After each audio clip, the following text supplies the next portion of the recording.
جتنی تعریف کی باتیں ہیں اور جتنے بھی قابل مدح عمر یعنی تعریف کے قابل باتیں ہیں وہ سب تیرے لیے ثابت ہیں اور تجھے جیبا دیتا ہے یہ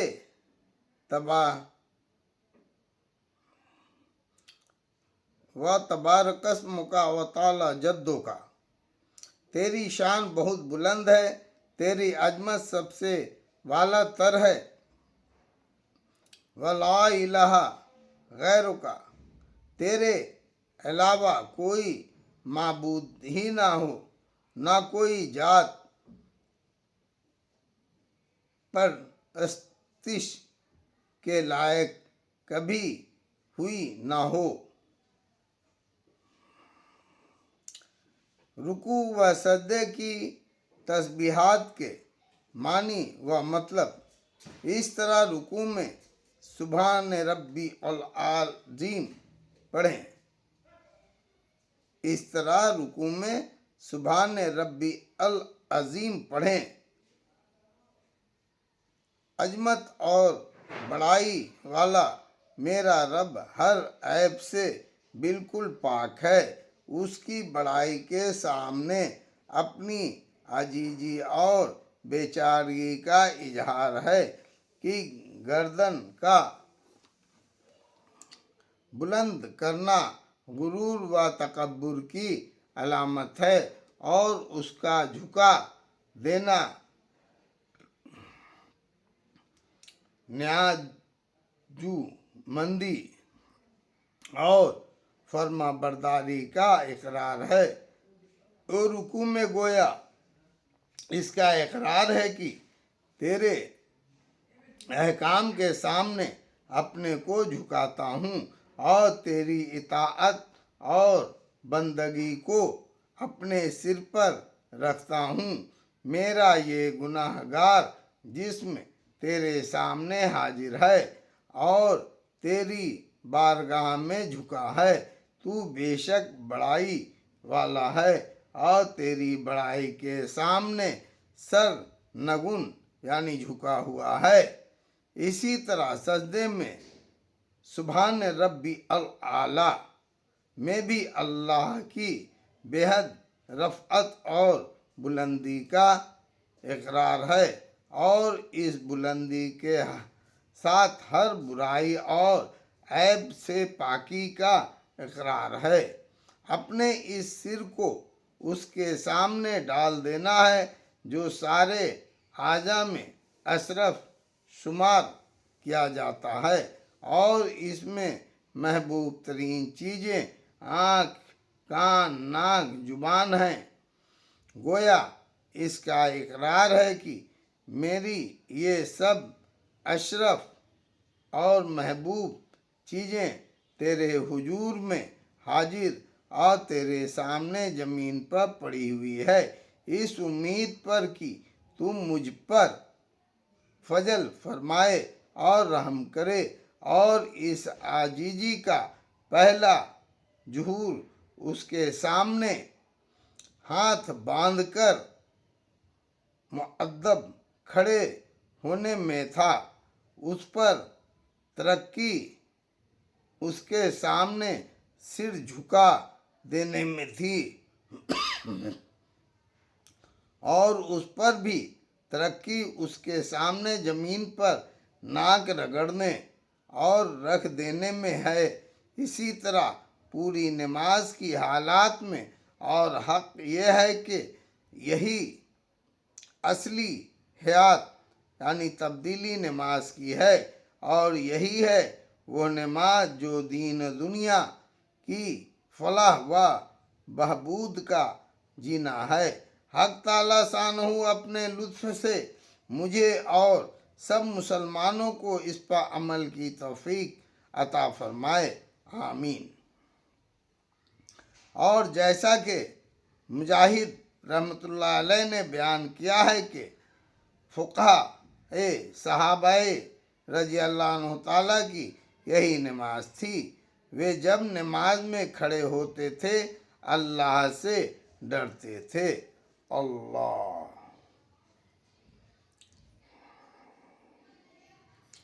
نماز کی ہیبت۔ حضرت حسن رضی اللہ تعالیٰ وضو فرماتے تو چہرے کا رنگ متغیر ہو جاتا تھا۔ کسی نے پوچھا یہ کیا بات ہے تو ارشاد فرمائے کہ ایک بڑے جبار بادشاہ کے حضور میں کھڑے ہونے کا وقت آ گیا ہے۔ پھر وضو کر کے جب مسجد میں تشریف لے جاتے تو مسجد کے دروازے پر کھڑے ہو کر یہ فرماتے: الہی عبدک ببابی کا یا محسنون قد عطا کل مسیء وقد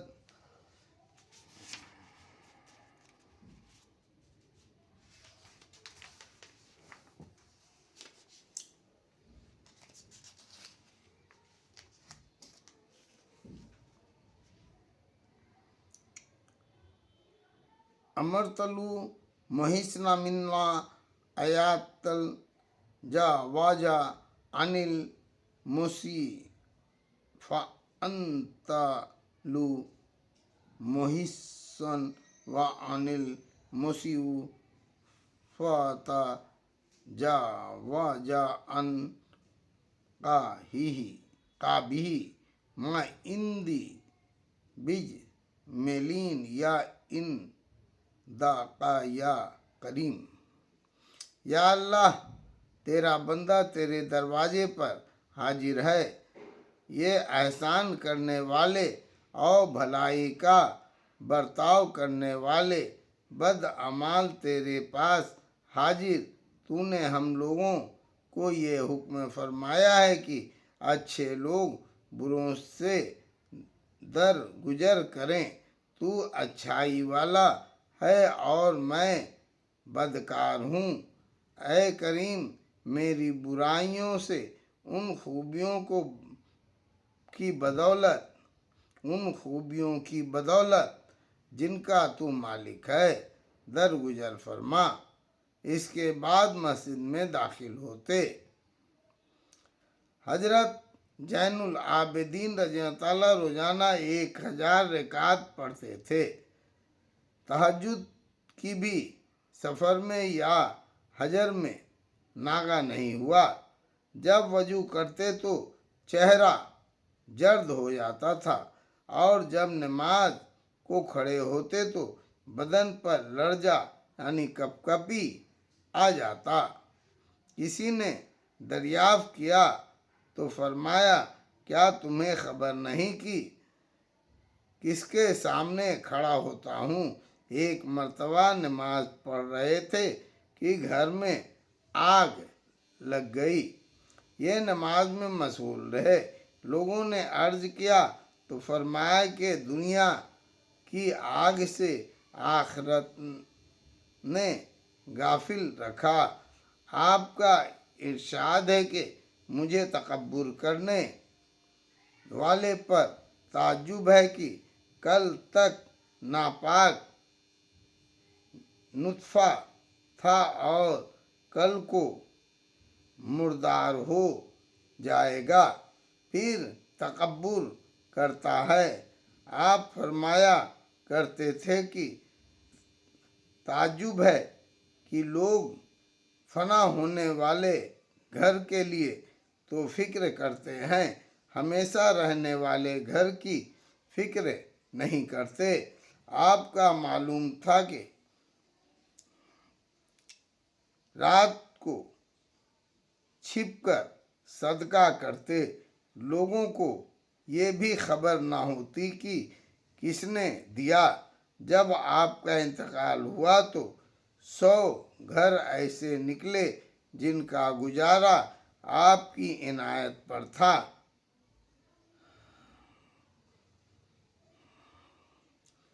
حضرت علی کرم اللہ وجہہ کے متعلق نقل کیا گیا ہے کہ جب نماز کا وقت آتا تو چہرے کا رنگ بدل جاتا، بدن پر کپ کپی آ جاتی۔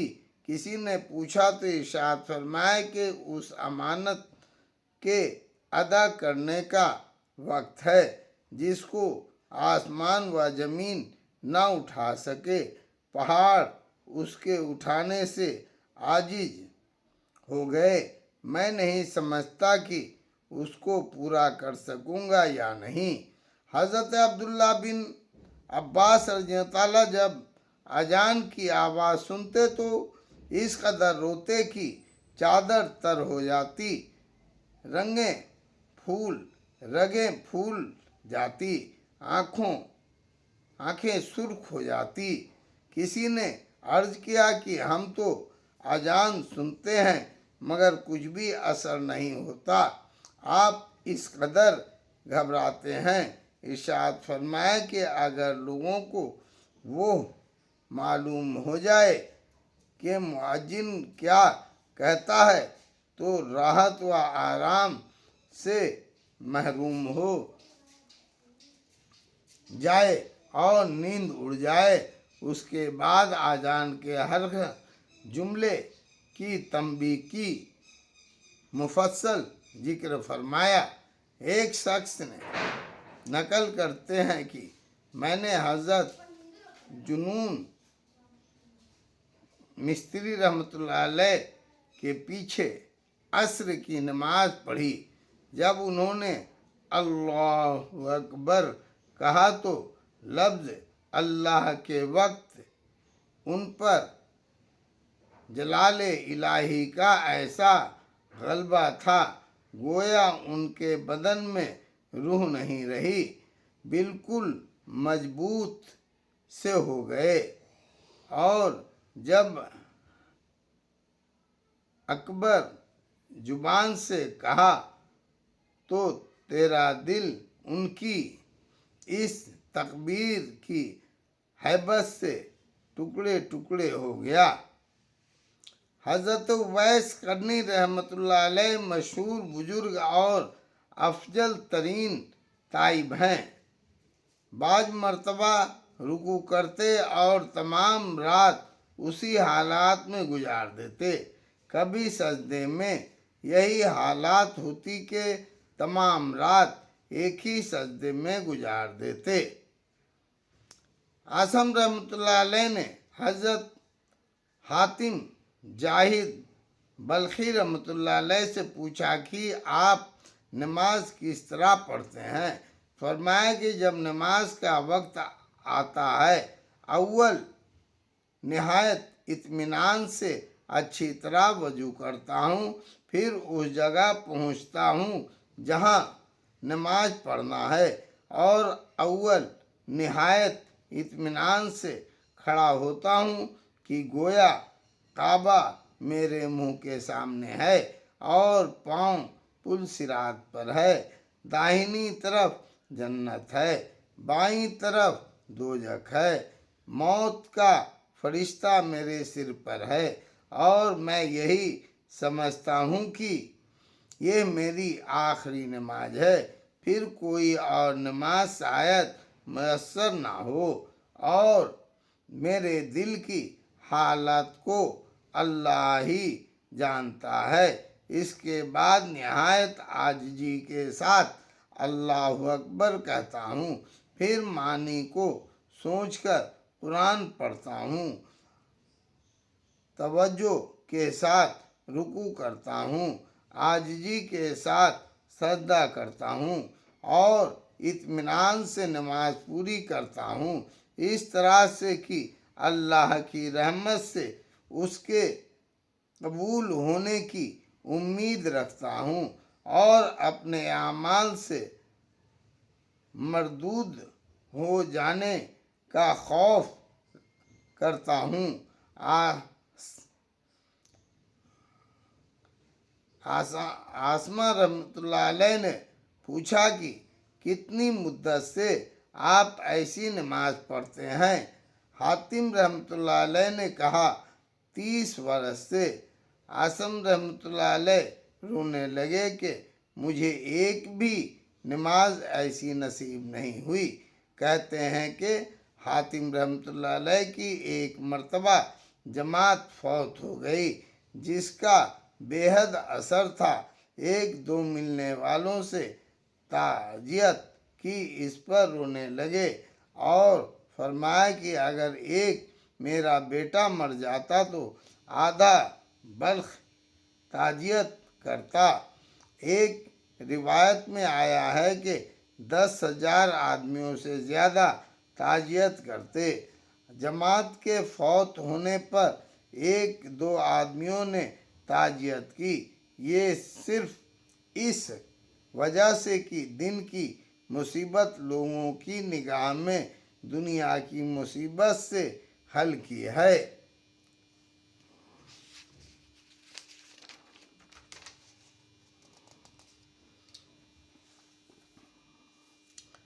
حضرت سعید بن مسیب رحمۃ اللہ علیہ کہتے ہیں کہ 20 سال کے عرصے میں کبھی بھی ایسا نہیں ہوا کہ اذان ہوئی ہو اور میں مسجد میں پہلے سے موجود نہ ہوں۔ محمد بن واسیہ رحمۃ اللہ علیہ کہتے ہیں کہ مجھے دنیا میں صرف 3 چیزیں چاہیے۔ نمبر 1، ایسا دوست جو میری لرزشوں پر متوجہ کرتا رہے، ایک باقدر زندگی روزی جس میں کوئی جھگڑا نہ ہو، ایک جماعت کی نماز ایسی کہ اس میں جو کوتاہی ہو جائے وہ تو معاف ہو اور ثواب جو ہو مجھے مل جائے۔ حضرت ابو عبیدہ بن الجراح رضی اللہ عنہ نے ایک مرتبہ نماز پڑھائی۔ نماز کے بعد فرمانے لگے کہ شیطان نے اس وقت مجھ پر ایک حملہ کیا، میرے دل میں یہ خیال ڈالا کہ میں افضل ہوں، اس لیے کہ افضل کو امام بنایا جاتا تھا، آئندہ کبھی بھی نماز نہیں پڑھاؤں گا۔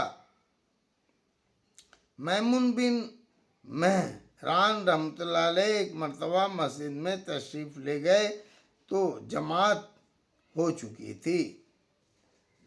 انا للہ و انا الیہ راجعون پڑھا اور فرمایا کہ نماز کی فضیلت مجھے عراق کی سلطنت سے بھی زیادہ محبوب تھی۔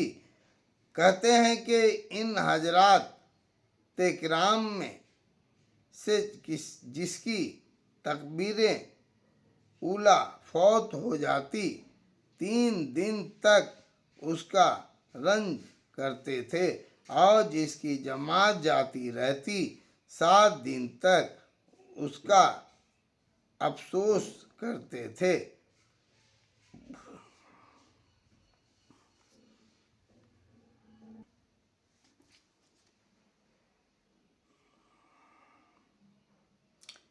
بکر بن عبداللہ رحمۃ اللہ علیہ کہتے ہیں کہ اگر تو اپنے مالک اپنے مولا سے بلا واسطہ بات کرنا چاہے تو جب چاہے کر سکتا ہے۔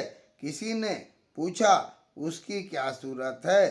فرمایا کہ اچھے طرح وضو کر نماز کی نیت باندھ لے۔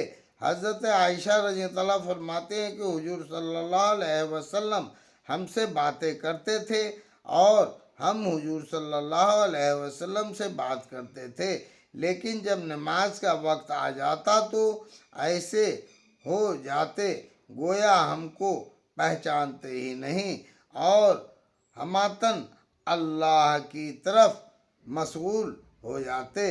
سعید تنخی رحمۃ اللہ علیہ جب تک نماز پڑھتے رہتے مسلسل آنسوؤں کی لڑی رخساروں پر جاری رہتی۔ خلف بن ایوب رحمۃ اللہ علیہ سے کسی نے پوچھا کہ یہ مکھیاں تم کو نماز میں دکھ نہیں کرتی؟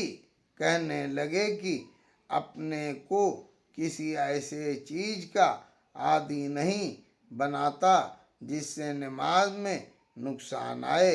یہ بدکار لوگ حکومت کے کوڑوں کو برداشت کرتے رہتے ہیں، محض اتنی سی بات کے لیے کہ لوگ کہیں گے کہ بڑا متحمل مزاج ہے، اور پھر اس کو فقیہ بیان کرتے ہیں۔ میں اپنے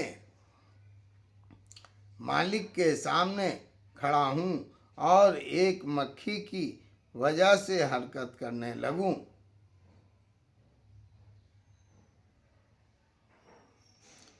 بہجت النفوس میں لکھا ہے کہ ایک صحابی رضی اللہ عنہ رات کو نماز پڑھ رہے تھے کہ ایک چور آیا اور گھوڑا کھول کر لے گیا۔ لے جاتے ہوئے اس پر نماز بھی پڑھی گئی مگر نماز نہ توڑی۔ بعد میں کسی نے کہا بھی کہ آپ نے پکڑ کیوں نہیں لیا؟ فرمایا جس چیز میں میں مسئول تھا وہ اس سے بہت اونچی تھی۔ حضرت علی کرم اللہ وجہہ کا تو قصہ مشہور ہے کہ جب لڑائی میں ان کے تیر لگ جاتے تو وہ نماز ہی میں نکالے جاتے۔ چنانچہ ایک مرتبہ ران میں ایک تیر گھس گیا، لوگوں نے نکالنے کی کوشش کی، نہ نکال سکا۔ آپس میں مشورہ کیا کہ جب یہ نماز میں مشغول ہوں اس وقت نکالا جائے۔ اپنے جب نفلیں شروع کی اور سجدے میں گئے تو ان لوگوں نے اس کو زور سے کھینچ لیا۔ جب نماز سے فارغ ہوئے تو آس پاس مجمع دیکھا۔ فرمایا کیا تم تیر نکالنے کے واسطے آئے ہو؟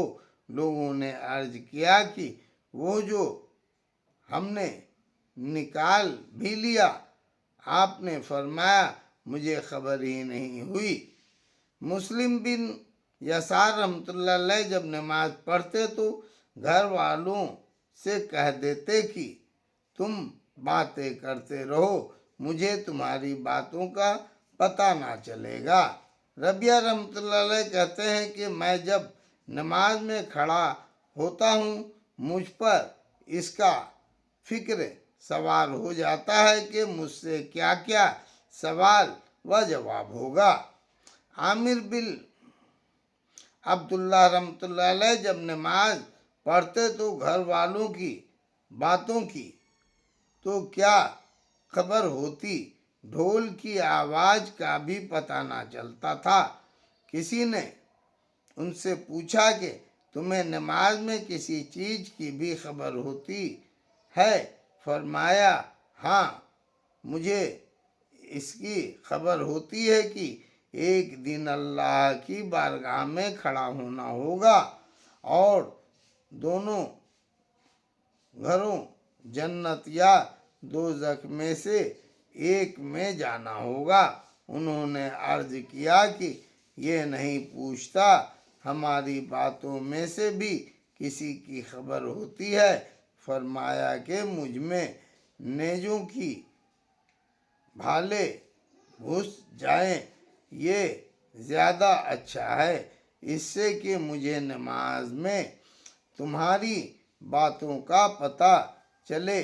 اس کا یہ بھی ارشاد ہے کہ اگر آخرت کا منظر اس وقت میرے سامنے ہو جائے تو میرے یقین اور ایمان میں اضافہ نہ ہو کہ غیب پر ایمان اتنا ہی پختہ ہے جتنا مشاہدے پر ہوتا ہے۔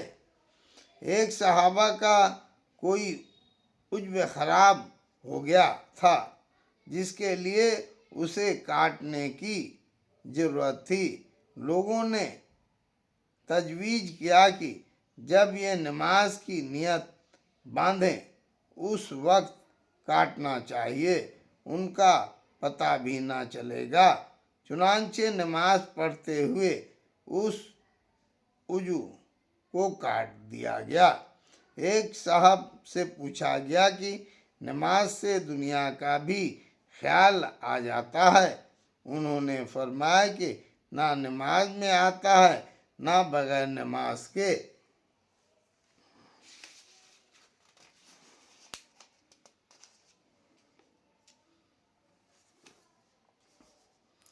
ایک اور صحابہ کا قصہ ہے کہ ان سے کسی نے دریافت کیا کہ تمہیں نماز میں کوئی چیز یاد آ جاتی ہے؟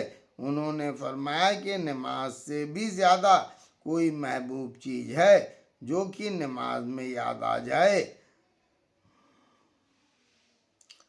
بہجات النفوس میں لکھا ہے کہ ایک بزرگ کی خدمت میں ایک شخص ملنے کے لیے آیا۔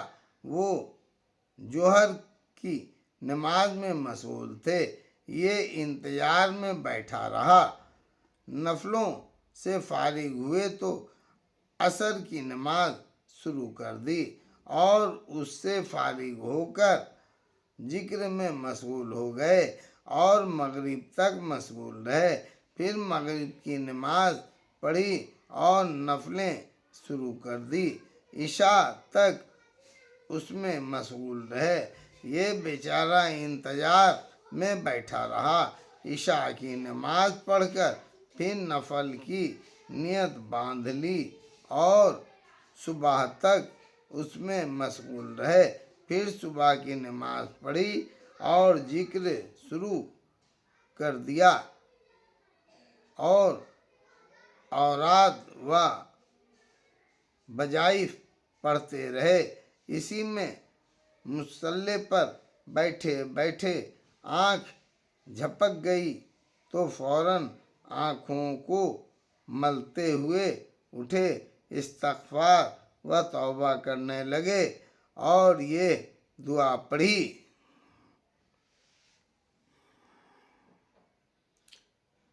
باللہ اعوذ باللہ من ابن لا نشاء من النوم۔ اللہ ہی سے پناہ مانگتا ہوں ایسی آنکھ سے جو نیند سے بھرتی ہو۔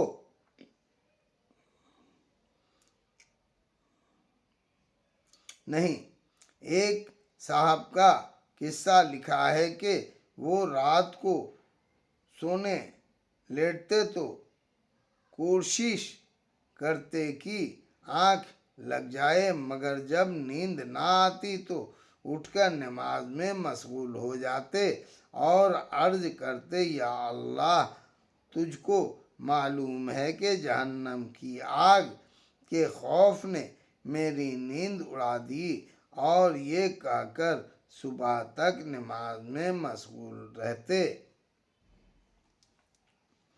ساری رات بے چینی اور اضطراب یا شوق و اشتیاق میں جاگ کر گزار دینے کے واقعات اس کثرت سے ہیں کہ ان کا احاطہ ممکن نہیں۔ ہم لوگ اس لذت سے اتنا دور ہو گئے ہیں کہ ہم کو ان واقعات کی صحت میں بھی تردد ہونے لگا۔ لیکن اول تو جس کثرت اور تواتر سے یہ واقعات نقل کیے گئے ہیں، ان کی تردید میں ساری ہی تواریخ سے اعتماد اٹھتا ہے کہ واقعہ کی صحت کثرت سے نقل سے ثابت ہوتی ہے۔ دوسرے، ہم لوگ اپنی آنکھوں سے ایسے لوگوں کو آئے دن دیکھتے ہیں جو سنیما اور تھیٹر میں ساری رات کھڑے گزار دیتے ہیں کہ نہ ان کو تاب یعنی تھکن ہوتا ہے نہ نیند ستاتی ہے۔ پھر کیا وجہ ہے کہ ہم ایسے معاشی گناہوں کے کام کی لذتوں کا یقین کرنے کے باوجود ان طاعات کی لذتوں کا انکار کر دیں؟ حالانکہ طاعت میں اللہ تعالی شانہ کی طرف سے قوت بھی عطا ہوتی ہے۔ ہمارے اس تردد کی وجہ اس کے سوا اور کیا ہو سکتی ہے کہ ہم دین لذتوں سے نہ آشنا ہیں اور نہ بلوغ کی لذتوں سے نہ واقف ہوتا ہی ہے۔ حق تعالی شانہ اس لذت تک پہنچائے تو جہ نصیب۔ اللہ اکبر۔